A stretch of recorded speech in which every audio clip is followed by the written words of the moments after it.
یہ سچا واقعہ میری دوست کے ساتھ پیش آیا جو کہ اب اس دنیا میں نہیں ہے۔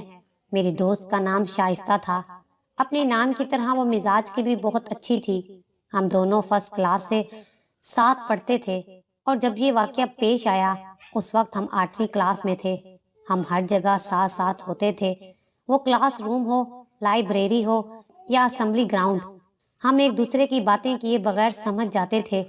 وہ صبح ایک عام سی صبح تھی، سارے کام معمول کے مطابق ہو رہے تھے، پھر بھی نہ جانے میرا دل کیوں گھبرا رہا تھا۔ اس کیفیت کے باوجود بھی میں اسکول آ گئی اور اسکول آ کر مجھے بہت حیرت ہوئی جو کہ شائستہ ہر وقت چہرے پر مسکراہٹ سجائے رکھتی تھی، آج اس کی مسکراہٹ کو کیا ہو گیا ہے۔ میں نے اس سے کئی بار پوچھا بھی کہ کیا بات ہے، لیکن اس نے بات کو نظر انداز کر دیا۔ میں بہت دن تک پریشان رہی کہ کیا ہوا ہے، کیوں اس ہستی بولتی لڑکی کو چپ لگ گئی ہے، لیکن مجھے کیا معلوم تھا کہ میری دوست کے چہرے کی رونق کسی درندہ صفت انسان نے تاریکی میں بدل دی ہے۔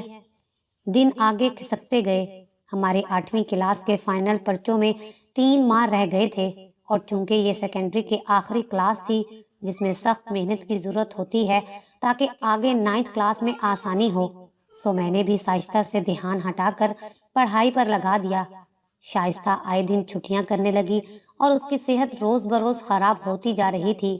میرے لاکھ پوچھنے پر بھی وہ مجھے کچھ نہ بتاتی، آنکھوں میں اداسی لیے مجھے دیکھتی جا رہی تھی۔ جھٹکا تو مجھے تب لگا کہ جب فائنل پیپرز میں شائستہ پاس مارکس لے کر پاس ہوئی تھی۔ جو لڑکی کلاس کے ذہین سٹوڈنٹ کی لسٹ میں آتی ہو وہ کیسے اتنے پیچھے چلی گئی، یہ سب سوچنے کا تو نہ ٹیچر کے پاس وقت تھا اور نہ ہی کلاس فیلوز کے پاس، مگر میری تو وہ ایک ہی دوست تھی۔ اس بار میں نے پکا ارادہ کر لیا کہ میں معلوم کر کے ہی رہوں گی کہ آخر ہوا کیا ہے۔ اصل میں اس کے ساتھ فائنل ٹرمز کے بعد ایک ہفتے کی چھٹی مل گئی، جس کے پہلے ہی دن میں نے اس کو فون کیا اور فون پر وہ بہت رو رہی تھی اور ساتھ ساتھ یہ بھی کہہ رہی تھی کہ تم میرے گھر آؤ اور مجھے تم سے کچھ باتیں کرنی ہیں، مگر اس وقت امی گھر پر نہیں تھیں کہ وہ مجھے وہاں چھوڑ دیتی۔ آخر کار میرے اصرار پر وہ ہمارے گھر آ گئی۔ اس کا گلابی چہرہ کسی مریض کی طرح پیلا ہو رہا تھا، آنکھیں اندر دھنسی ہوئی تھی اور گالوں پر مٹے مٹے سے آنسوؤں کے نشان تھے۔ میں اس وقت خود 14 سال کی تھی۔ مجھے تو اس کی اس حالت کی وجہ سمجھ نہیں آ رہی تھی اور وہ ساتھ ساتھ رو بھی رہی تھی۔ میرے سمجھانے اور دلاسا دینے کے بعد جو کہانی اس نے سنائی اس کو سن کر کچھ سمجھ نہیں آ رہا تھا۔ دماغ اس وقت کام کرنا چھوڑ چکا تھا۔ جو کچھ اس نے بتایا وہ اس کی ہی زبان سے سنتے ہیں۔ میری فیملی میں کل 5 لوگ ہیں، امی، ابو، 2 بڑی بہنیں اور سب سے چھوٹی میں۔ گھر کے چھوٹے موٹے کام میں انجام دیتی تھی، چھوٹی جو تھی، اور شاید چھوٹا ہونا ہی میری سب سے بڑی بد نصیبی تھی۔ ہم جس علاقے میں رہتے تھے وہاں میٹھا پانی ہر گھر میں نہیں آتا تھا۔ پورے محلے یا گلی میں صرف کسی ایک کے گھر میٹھے پانی کا نلکا لگا ہوتا تھا جہاں سے سب گلی والے پانی بھرتے تھے۔ ہماری گلی میں جس گھر میں نلکا لگا تھا وہ سائمہ باجی کا گھر تھا۔ سائمہ باجی میری ٹیچر تھیں اور میں ان کے گھر ٹیوشن پڑھنے بھی جایا کرتی تھی۔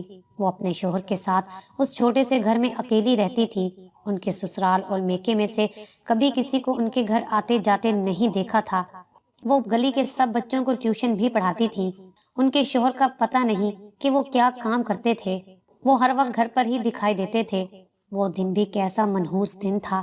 سائمہ باجی گھر پر نہ تھی اور میری اردو کی کتاب ان کے گھر پر رہ گئی تھی۔ میں نے سوچا کل اسکول میں ضرورت پڑے گی، چلو ابھی لے آتی ہوں۔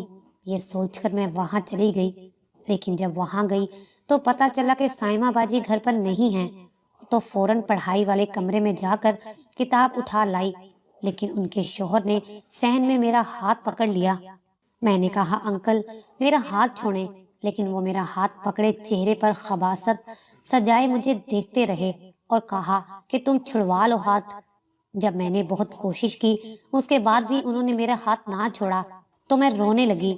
مجھے روتا دیکھ کر انہوں نے میرا ہاتھ چھوڑا اور کہا کہ آج پانی بھرنے تم اکیلی آنا، کیونکہ پانی بھرنے میں اور صوبیہ باجی جاتے تھے، کیونکہ بڑی آپا تو باہر نہ نکلتی تھی اور مجبوری یہ تھی کہ پانی بھرنا مجھے اکیلی کا کام نہ تھا، ورنہ یہ ذمہ داری بھی اکیلی میری ہوتی۔ اس دن تو میں باجی کے ساتھ گئی اور وہ انکل مجھے باجی کے ساتھ دیکھ کر فوراً اندر چلے گئے۔ جاتے ہوئے باجی مجھ سے آگے ہو گئیں اور مجھے اکیلی دیکھ کر حامد انکل جلدی سے باہر نکلے اور مجھ پر غصہ کرنے لگے کہ میں اکیلی کیوں نہیں آئی، اور ساتھ یہ بھی کہا کہ کل پڑھائی کے ٹائم کے بعد 8 بجے دوبارہ آؤں۔ اگر میں نہ آئی تو وہ میرے گھر آ کر سب کو کہہ دیں گے کہ میں نے ان کے گھر چوری کی ہے اور وہ مجھے پولیس کے حوالے کر دیں گے۔ اس رات میں گھر آ کر بہت روتی رہی۔ امی اور بہنوں کو لگ رہا تھا کہ میری طبیعت خراب ہے، اس لیے میں رو رہی ہوں۔ انہوں نے یہ جاننے کی کوشش ہی نہیں کی کہ اصل میں مجھے ہوا کیا ہے۔ اس کے بعد میری بدقسمتی شروع ہوئی۔ اگلے دن بھی باجی نے ٹیوشن کی چھٹی دی تھی اور میری تو مجبوری تھی کہ مجھے رات کے 8 بجے وہاں پہنچنا تھا۔ جب ڈرتے ڈرتے میں وہاں گئی تو انکل مجھے فوراً اندر لے گئے اور مجھے عجیب نظروں سے دیکھنے لگے۔ میں نے کہا بھی کہ آپ کو کیا کام ہے، تو انہوں نے مجھے دیر تک رکنے کا کہہ کر کمپیوٹر آن کیا اور مجھے کچھ تصاویر دکھائیں۔ جب وہ تصاویر میں نے دیکھی تو میں رونے لگی، کیونکہ وہ تھی ہی ایسی۔ ان میں انکل کے ساتھ ایسی حالت میں تھی کہ ان کو دیکھ کر تو شرم کے مارے میری زبان بند ہو گئی۔ پھر میں نے کہا انکل یہ سب تو غلط ہے، میں نے تو ایسا کچھ بھی نہیں کیا۔ انہوں نے کہا مجھے معلوم ہے، لیکن اب جو میں کہوں اور تم نے وہ نہ مانا تو میں یہ تصویر تمہارے گھر اور محلے والوں کو دکھا دوں گا۔ یہ سن کر میں ڈر گئی، اس لیے میں نے کسی سے کچھ نہیں کہا، یہاں تک کہ تم سے بھی نہیں۔ اور پھر یہی بات مجھے ڈراتی رہی کہ اب کیا ہوگا۔ اور پھر ٹھیک 1 ہفتے بعد سائمہ باجی کی دوست کی شادی تھی جو کہ حیدرآباد میں رہتی تھی، تو باجی ان کے گھر 4 دن کے لیے چلی گئی اور جاتے ہوئے پڑھانے کی ذمہ داری اپنے شوہر کو دے گئی۔ پھر وہ 4 دن تک مجھے جلدی بلاتے رہے، حالانکہ میں اپنے گھر والوں کو بار بار کہتی رہی کہ سائمہ باجی گھر نہیں ہے، میں نے ٹیوشن نہیں جانا، لیکن میرے گھر والے مجھے زبردستی بھیجتے رہے۔ سائمہ باجی کے شوہر سب بچوں کو چھٹی دے کر مجھے سب سے آخر میں چھٹی دیتے اور اس وقت ہم اکیلے ہوتے۔ وہ شیطان کا روپ لے لیتے، یہاں تک کہ وہ ہچکیاں لے کر رونے لگی۔ میں بھی اس کے ساتھ بہت روئی تھی۔ اس کے ساتھ ڈر بھی لگ رہا تھا، کیونکہ یہ سوچ کر ہی کپ کپی اٹھ رہی تھی کہ کوئی ایسا کیسے کر سکتا ہے۔ میں نے شائستہ کو چپ کروایا اور پھر اس نے کہنا شروع کیا۔ ان 4 دنوں کے بعد جب بھی باجی کہیں جاتی تو وہ مجھے بلا لیتے اور میرے ساتھ یہ حرکتیں شروع کر دیتے۔ میں نے کئی بار اپنے گھر والوں کو یہ بات بتانے کی کوشش بھی کی، مگر ڈر کے مارے نہ بتا سکی۔ مگر یہ ضرور کہتی تھی کہ مجھے اب ٹیوشن نہیں جانا، سائمہ باجی کے گھر ٹیوشن نہیں پڑھنی، لیکن میرے گھر والے مجھے زبردستی سائمہ باجی کے گھر بھیج دیتے۔ اب تم بتاؤ میں کیا کروں؟ امی اور بہنوں کو تو اپنے کاموں سے فرصت نہیں کہ میری طرف بھی دھیان دیں۔ مجھے کچھ سمجھ نہیں آتا اور ساتھ ڈر بھی لگتا ہے۔ تم سے یہ باتیں اس لیے کی ہیں کہ تم کسی کو بتاؤ گی نہیں۔ اگر میں نے کچھ بھی کسی سے کہا تو وہ سب کو ہماری تصاویر دکھا کر کہیں گے کہ میں خود ان کو یہ سب کچھ کرنے کے لیے کہتی تھی۔ یہ سب کچھ بتا کر تو شائستہ نے مجھے مشکل میں ڈال دیا تھا، کیونکہ نہ میں کسی سے کہہ سکتی تھی اور نہ ہی اپنی حالت پر قابو پا سکتی تھی۔ شائستہ تو یہاں تک بتا کر چپ ہو گئی اور وقت بھی بہت ہو گیا، سو وہ گھر چلی گئی۔ میں نے اسے کہا کہ ابھی تم گھر جاؤ، کل میں تمہارے گھر آتی ہوں، وہاں ہم مل کر کچھ نہ کچھ سوچ لیں گے کہ ہمیں کیا کرنا ہے۔ میرے یہ کہنے سے وہ گھر چلی گئی، لیکن شاید قسمت کو کچھ اور ہی منظور تھا۔ میرے دادا کئی دنوں سے بیمار تھے۔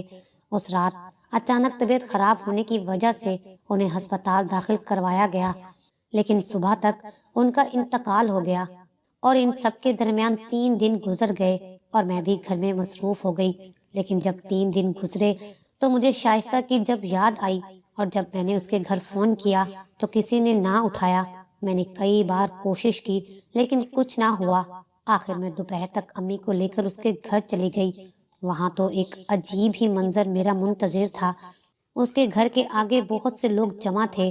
میں تقریباً بھاگتے ہوئے اس کے گھر میں داخل ہوئی، لیکن وہاں اب میری دوست میرا استقبال کرنے کے لیے نہ تھی۔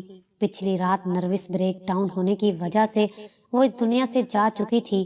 سب لوگ حیران تھے کہ اچانک اسے کیا ہوا، یہاں تک کہ اس کی امی بھی بے خبر تھیں کہ ایسا کون سا صدمہ تھا جو اس نے اتنا دماغ پر سٹریس لے لیا تھا۔ لیکن یہ بات میرے علاوہ کوئی نہیں جانتا تھا۔ اس وقت دل چاہا کہ خوب چلا چلا کر کہوں کہ آنٹی، میری دوست کو موت کی چٹائی تک پہنچانے میں صرف اس انسان کا ہاتھ نہیں بلکہ اس کی آپ بھی ذمہ دار ہیں۔ میں یہ سوچ رہی تھی کہ کاش یہ بات مجھے پہلے ہی اپنی دوست کے والدین کو بتا دینی چاہیے تھی۔ پھر میں نے جلدی سے آنٹی کو ایک کمرے میں بلایا اور ساری بات بتا دی۔ انہیں تو اس بات کا علم ہی نہیں تھا، وہ تو سمجھ رہے تھے کہ یہ ایک قدرتی موت ہے۔ میرے بتانے کے بعد میری دوست کا میڈیکل چیک اپ کروایا گیا اور رپورٹ آنے کے بعد سب کے پیروں تلے سے زمین نکل گئی، کیونکہ اس رپورٹ کے مطابق میری دوست شائستہ کو کئی دنوں سے زیادتی کا نشانہ بنایا جا رہا تھا۔ اسی وقت پولیس آئی اور باجی کے شوہر کو پکڑ کر لے گئی، اور پولیس کے ڈر سے انہوں نے اپنا جرم بھی قبول کر لیا تھا۔ سب کچھ ہونے کے بعد میں نے آنٹی سے کہا کہ میری دوست کو موت کی چٹائی تک پہنچانے میں صرف اس انسان کا ہاتھ نہیں بلکہ آپ بھی اس کی ذمہ دار ہیں۔ کاش اس کے زرد پڑتے پیلے چہرے کو دیکھ کر آپ اس سے کچھ پوچھتی، جب وہ ٹیوشن جانے سے منع کرتی تھی یا پانی بھرنے کے لیے منع کرتی تھی، تب آپ اس سے پوچھتی کہ کیا بات ہے، تم وہاں جانے سے کیوں منع کرتی ہو؟ کیوں تم اتنی سہمی سہمی اور ڈری ہوئی سی رہتی ہو؟ کیوں تمہارا رزلٹ اس دفعہ خراب آیا ہے؟ لیکن نہیں، آپ نے اس سے کچھ پوچھنے کی زحمت ہی نہیں کی، اور وہ ان سب باتوں کو راز کی طرح اپنے سینے میں لے کر چلی گئی۔ آج اتنے عرصے بعد میں نے شائستہ کی کہانی آپ تک اس لیے پہنچائی ہے تاکہ اس کو پڑھ کر اب کوئی ماں اپنی شائستہ کو حامد انکل جیسے بھوکے بھیڑیے کے آگے نہ ڈال دے، کیونکہ یہ صرف شائستہ کی امی کا نہیں، آج کی ساری ماؤں کا مسئلہ ہے۔ وہ اپنی بیٹیوں کو بڑے آرام سے کہیں بھی بھیج دیتی ہیں اور پھر سکون سے بیٹھ جاتی ہیں، کبھی یہ نہیں پوچھتی کہ انہیں وہاں کوئی پرابلم تو نہیں، وہاں کوئی پریشان تو نہیں کرتا۔ اس کہانی کے ذریعے میری تمام بیٹیوں کی ماؤں سے درخواست ہے کہ حامد انکل جیسے بے لگام گھوڑے تو ہر جگہ گھوم رہے ہیں، وہ تو انسان کے روپ میں بھیڑیے ہیں۔ خدارا آپ تو کم سے کم اپنی بیٹیوں کی حفاظت کیجیے۔ آج حامد انکل کو اپنے کیے کی سزا تو مل رہی ہے، لیکن کیا فائدہ، اس سے میری دوست تو واپس نہیں آ سکتی، اس کی تو زندگی ختم ہو گئی نا۔ آخر میں صرف اتنا کہنا چاہوں گی، آپ میری دوست شائستہ کے لیے اللہ تعالیٰ سے دعا فرمائیں کہ اللہ تعالیٰ اس کی مغفرت فرمائے اور حامد انکل جیسے بھیڑیوں کو ان کے انجام تک پہنچائیں۔